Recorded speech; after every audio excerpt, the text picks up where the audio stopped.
A very good afternoon to all our viewers.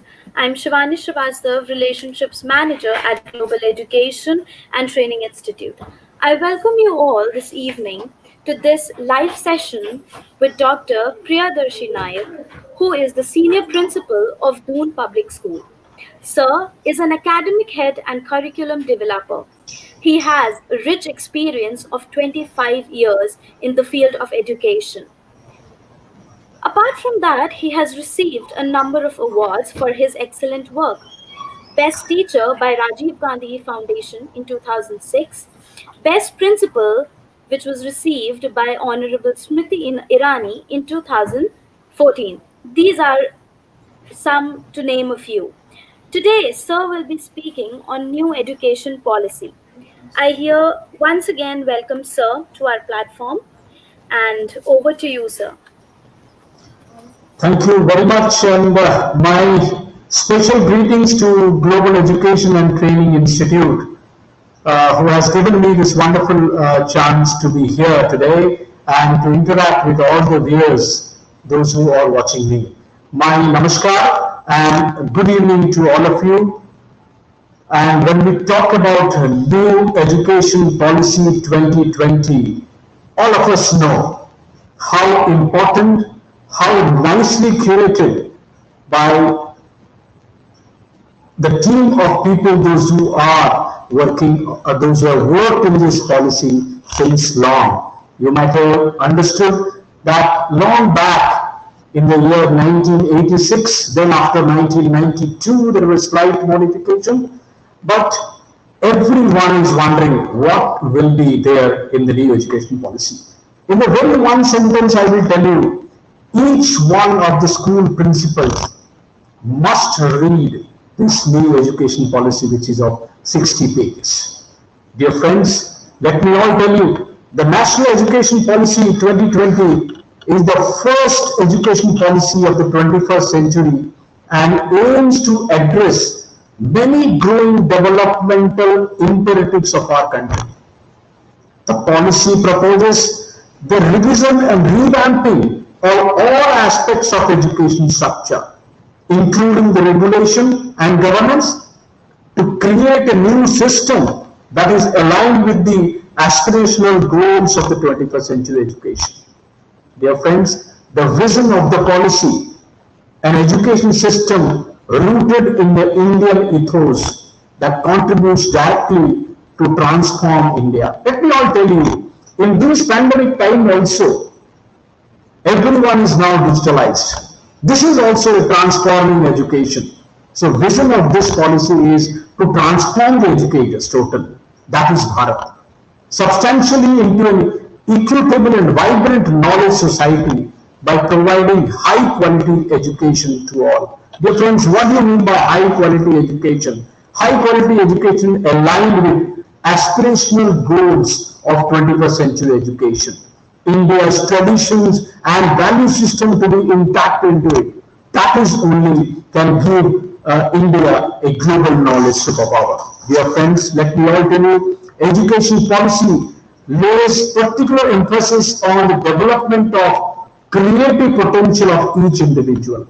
Earlier it was only rote learning type of fundamental policies or educational policy were mentioned, or it was imparted, but now it is on the basis of experiential learning. It is based on the competency-based learning. It is something conceptual-based learning, problems and higher order cognitive capacities learning have been included in this policy. A rich heritage of ancient and you can say eternal Indian knowledge and thought has been guided to light this specific policy. This policy has been trained in very fantastic way when we talk about school education is concerned. It is there, school education is there, higher education is there, but today we are here to discuss specifically on school education. The aim of education in ancient India was not just the acquisition of knowledge as preparation for life in the world.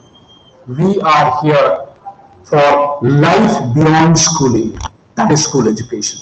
When there is life beyond schooling, we need to understand what all reform need to be planned, The teachers must be at the center of the fundamental reforms in the education system.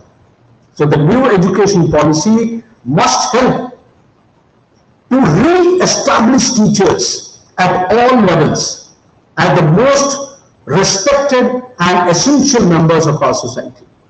Because all of us know our teachers, you might have witnessed, so fantastically during this pandemic they have worked out.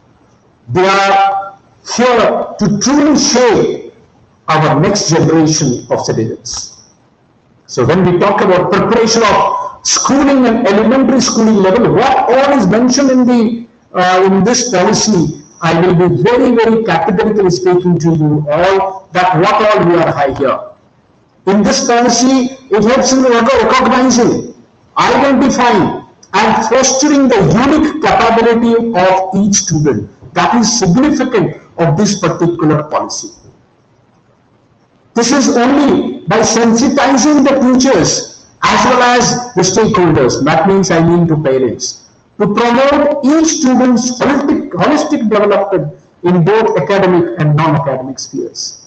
Earlier, non-academic aspects were in a different aspect, that is co-scholastic aspect was different.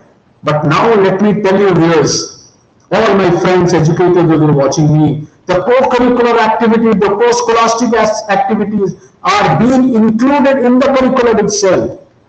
Curriculum says equal importance to be given both curricular and extracurricular activities. Emphasis on conceptual understanding, emphasis on creative and critical thinking, promoting multilingualism and the power of language is being mentioned here. Dear friends, when we talk about preparation of schooling and elementary schooling level, that's what I want to say, how schools to prepare, how we are educators need to integrate the MEP into our school curriculum. That we need to understand. For that purpose I am here today. Preparation for schooling and elementary schooling level. The first one, National Curriculum Framework for Early Childhood Care and Education, the foundation of learning. All of us know how this foundation has been prepared. The foundation has been planned for 5 plus 3 plus 3 plus 4. All of you know about this concept. You might be hearing from everyone what exactly is 5 plus 3 plus 3 plus 4. All these technology, what all been added in this. So I want to tell you that this early childhood care and education which has been planned here, it is on the basis of flexible, multifaceted, multi-level, play-based, activity-based and inquiry-based learning where the, you can say comprising of alphabets, languages, numbers, countings, colors, all are included. All are being connected in such a way that there will be a logical thinking development in the child. There will be a problem solving, drawing and painting, virtual art, craft, drama, puppetry, music, a lot of things can be included in the early childhood care education. So that is what is being spoken in this particular policy when we talk about restructuring school curriculum and pedagogy in 5 plus 3 plus 3 plus 4 design.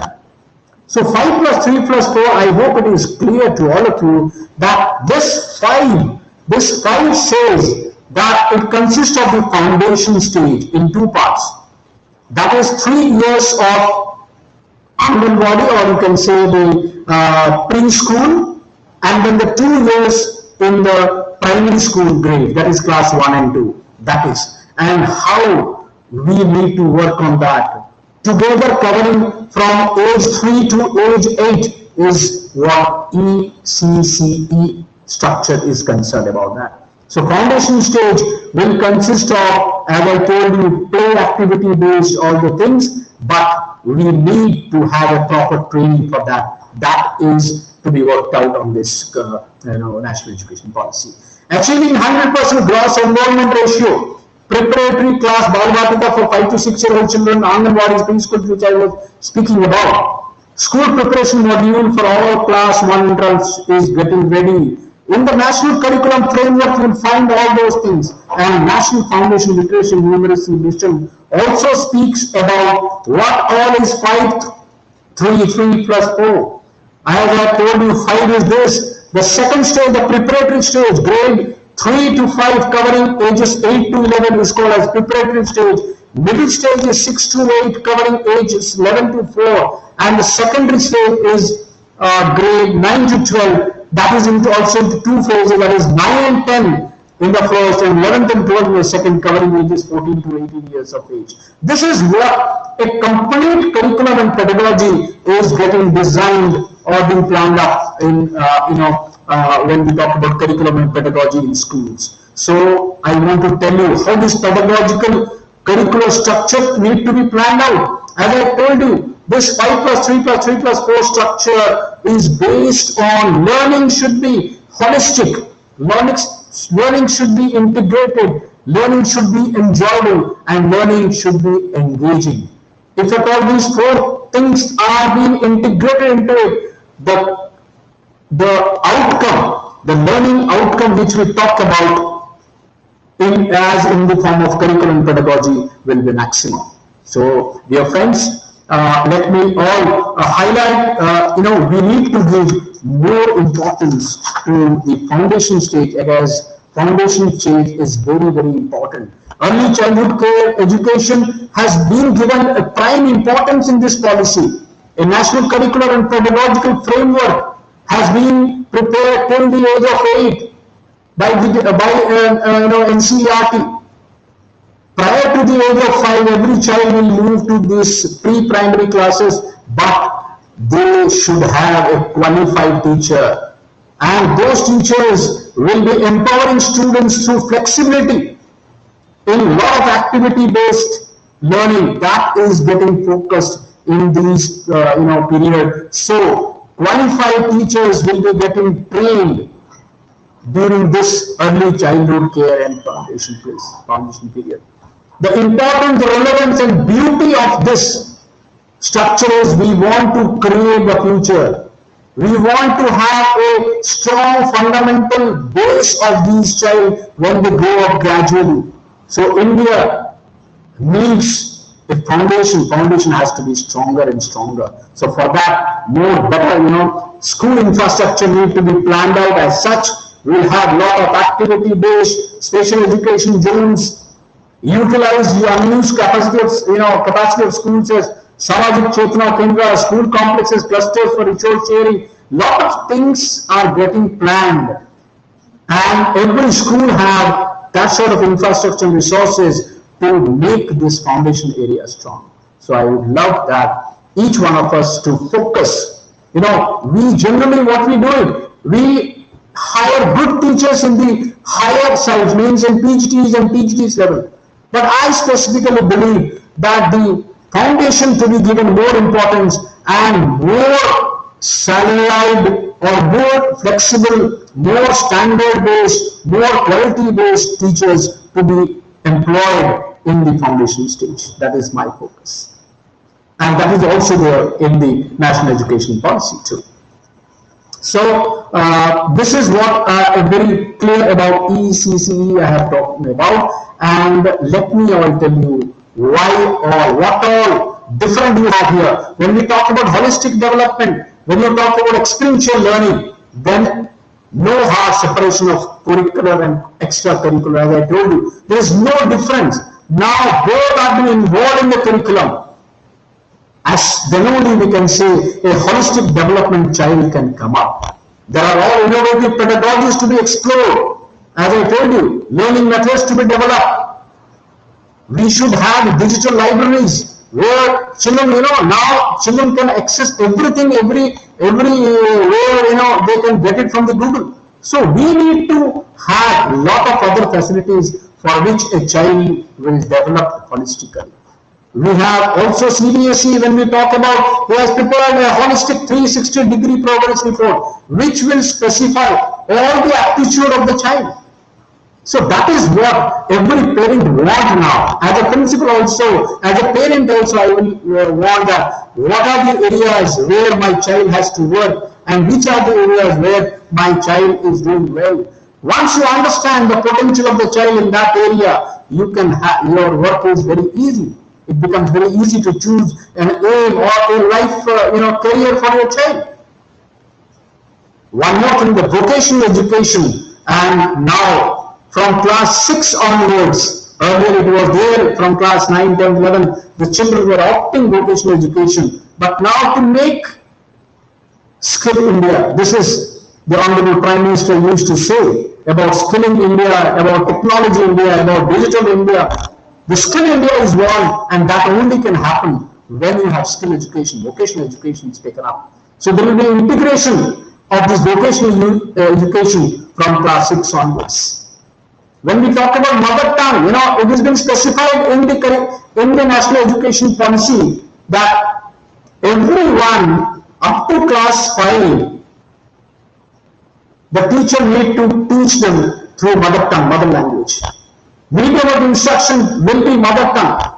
Because understanding becomes much more easy. It may not, there are a lot of discussions happening on this. Suppose in Tamil Nadu, there are, in a particular school, we have some people Malayalam, we have some people Kannada. So is it mandatory to speak on Malayalam? Yes. So medium of instruction will be in mother tongue, local language till grade 5 at least. Because when we talk about conceptual learning, the conceptual learning should not be barred, only you have to speak in English or you have to speak in Hindi or some other specific language. No, whichever language the child understands better, so that need to be given. The importance, relevance and beauty of these things can happen when the child will understand things. So India is such a rich country. The 3-language formula which has been, earlier was introduced, will continue to be implemented while keeping in mind the constitutional provisions, aspirations of people, religions, the union, everything is not to be planned out. So, friends, there is a gender inclusivity which have been added into the curriculum. What I mean to say, there is a special provisions for the gifted children. There are special provisions for the special children too. There are a lot many schools we have visited. There are special kids, and those special kids need to be given extra effort. And extra effort only can happen when the teachers are trained into that. I always say training and development is much more important. If you want to make your school remain at the top, you have to train your teachers.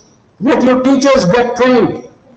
Let your teachers get updated. Let your teachers get upgraded. They need to know the policy. When we talk about national education policy, everyone must know it is a 60 pages policy. Everyone, I would request everyone to read this policy. NCERT has come up with a learning outcome. Let us all study the learning outcomes. Unless and until the school leaders understand the learning outcome or they go through this national education policy, you will not be able to integrate those things. You all know NIOS has been given to include vocational courses and courses for class 3 and 5. We know very well specifically, I could remember former chairman NIOS, Professor Chandrabhushan Sharma. He used to he used to take care of the NIOS in such a way that it has been very impressive during his term. And now he is in the policy maker also. So friends, everyone is something the other way, they are contributing it. So every student will improve once we all follow these things. Once we implement those things, policy is made. They are all friends, you can say 60 pages policy is there, but I will say yes, policy is there, but the most important thing is implementation. You all might be knowing continuous and comprehensive evaluation, how beautiful concept it was.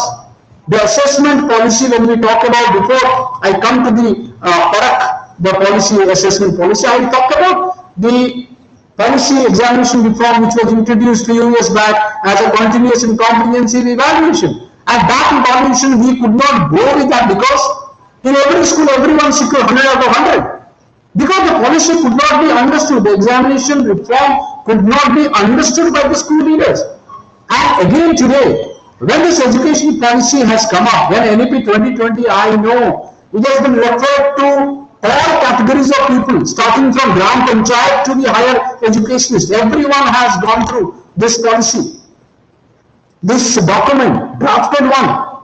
I must salute the team, those who are prepared, and the leadership of the Honorable Prime Minister, but this will be only successful once we all understand. So for that only, this, today I'm happy that Global Education Training Institute is taking this initiative to make people aware of this policy.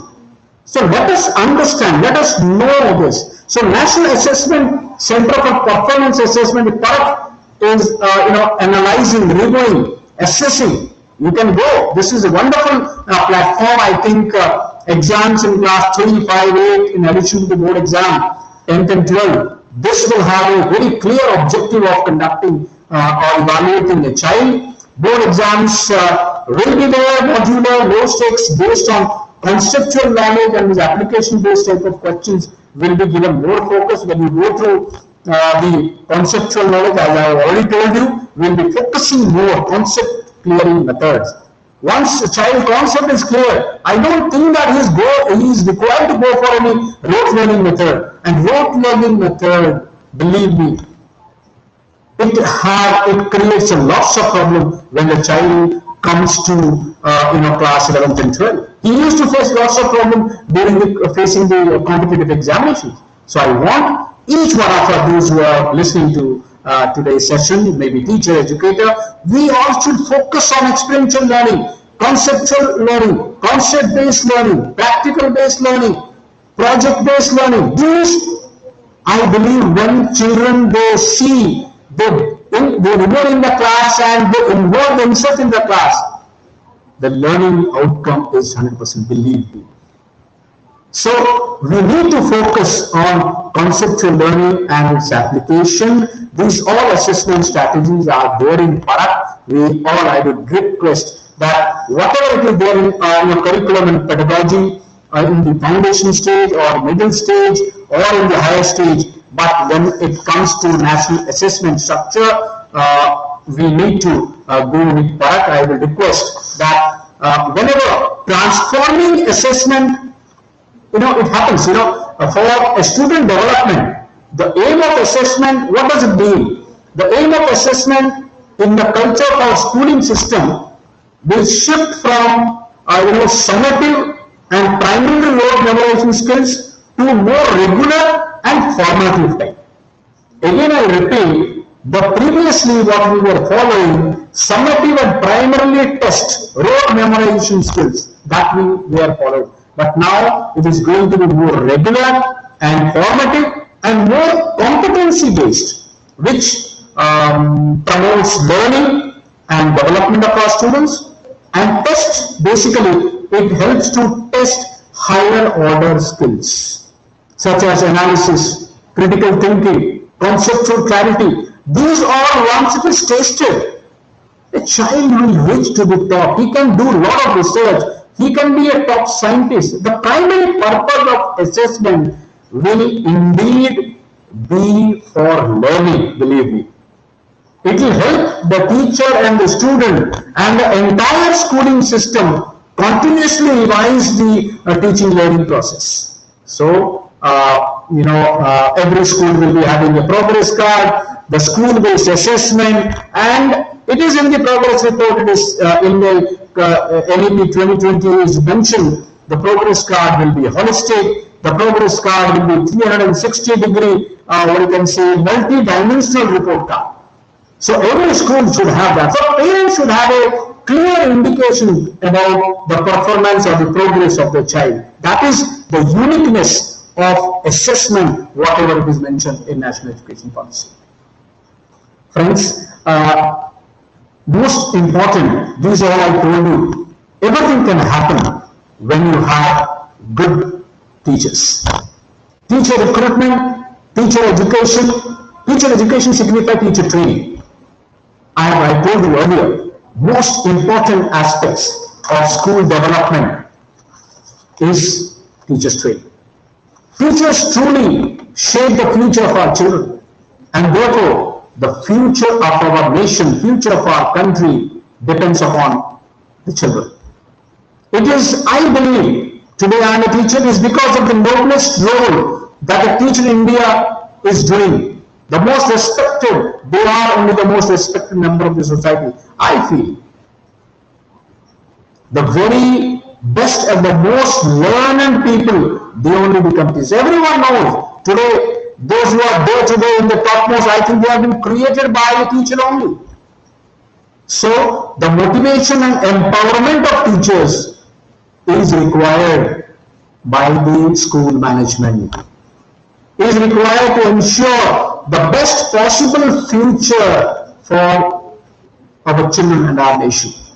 And let me tell you, if you are thinking about your child, if you are thinking about the school, about the result of the school, the motivation and empowerment of teachers is very, very important, which each one of us should do it. So for that, teacher recruitment and deployment to ensure that outstanding students enter the teaching profession. That is only deployment. We need to, nobody today, if you ask in a class, go to a class and ask, how many of you want to become a teacher? Nobody is there. Teachers should be teaching profession. In some countries, they are being taken in the top class place. But here, we need to ensure that outstanding students must enter to this teaching profession. The practice of putting up our best effort to be done to empower teachers training. It may be teacher recruitment based on TET or NTA test or anywhere. CBSE is conducting a lot of training every day. I think 7 to 8 trainings are happening. Online trainings are happening. There are a lot of foundations. They are conducting a lot of trainings. There are a lot of educationists in India. Those who are retired directors of CBSE, retired people from NIOS, they are taking wonderful efforts. I want each one of you, if you want to see your school growing, let us all empower our teachers. Minimum 50 hours of in-service training per teacher per year.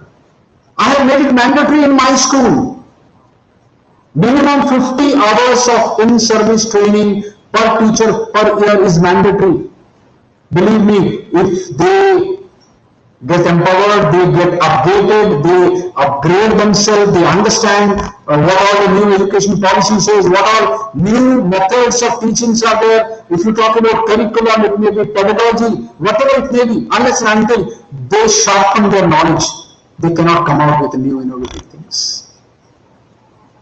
So teachers, friends, educators, I must say that the role of government and department bodies are also getting strengthened. Central Advisory Board of Education is working for developing and evaluating, revising the vision of education continuously, basis in collaboration with the it is the Ministry of Education, and a lot of apex bodies of different states are working on this.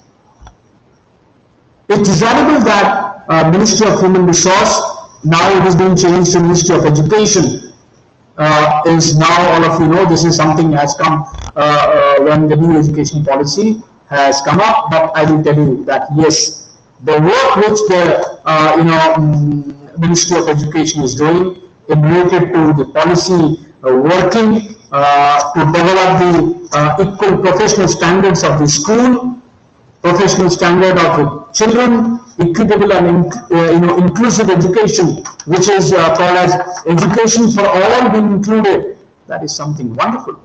So I must say that this education policy is one of the best policy which has come up. And policy only can work and continue when you will find this education policy is getting implemented. If there is no implementation, then you do not implement properly. So the policy will have no other work. So friends, policy implementation is much more important, which we all educators are responsible for this. We all educators must work on this. Education policy has come, when we talk about the education policy, it has come from 1948-49, if you remember. And after that, Dr. K. Kasturiranjan Committee report, which has come in the year 2019. After that, lot of draft national education policy even though I can say we also have given our comment, our vision document to the ministry on this national education policy. Finally, the Parliamentary Standing Committee, the Human Resource Development Ministry, on 7 November, I think, in the year 2019, the Standing Committee has done and got up this particular national policy. So, friends, the major reforms, if at all I want to wind up, the major reforms in the education policy is universalization of early childhood education care. Very, very important. National Mission on Foundation Literacy and Numeracy. 5 plus 3 plus 3 plus 4 curriculum and pedagogical structure include curriculum to integrate 21st century skills, mathematical thinking were implemented. Education to gifted children, special children, gender inclusion fund were included. Reduction in curriculum to maintain the core concept was implemented. Vocational integration from class 6 onwards was there. Up to class 5, mother tongue to be taught in schools. That is the major reform. Our national education curriculum framework for ECE school teachers are mentioned over here. Board examinations will have a low stakes that based on specifically on knowledge and aptitude. There is 360-degree holistic progress report I have told you, where the school tracking of student progress to achieving learning outcomes can be measured. There is a National Assessment Center, PARC, that is being placed where we can identify, we can do different assessments. NTA to offer common entrance examinations for admissions to all other entrance examinations. So friends, these are, and finally, teacher training. Teachers to be prepared for assessment reforms. Teachers to be prepared for the future citizens of our country. Teachers need to be prepared to make the India proud. So the common standard of learning in public and private schools can happen only when we upgrade our teachers, when we update our teachers with lots of training and assessment. So with these words, I think these are all major reforms which were made or which was there in the national education policy. I think within 30 minutes I could cover the school areas, few areas which I could cover. A lot of discussion, a debate can happen. If any question, I am always there to answer. Thank you so much, sir. That was indeed a wonderful presentation. Complete detailed explanation of the few points that you have taken up from the new education policy. I think the viewers have very clearly understood what you have just told, and including me, I have actually clearly understood what all is required by the teachers or the different levels at which the schools will work, whether it's the early childhood schooling or whatever. Yes. I once again thank you, sir, for joining in and being a part of Getty's Disruptive Education Movement. With this, we come to an end to today's session. We'll meet again soon with another very informative session. And until then, thank you and goodbye. Thank you very much, Global Education and Training Institute. My regards to all of you. Take care. Have a nice day. Thank you so much, sir.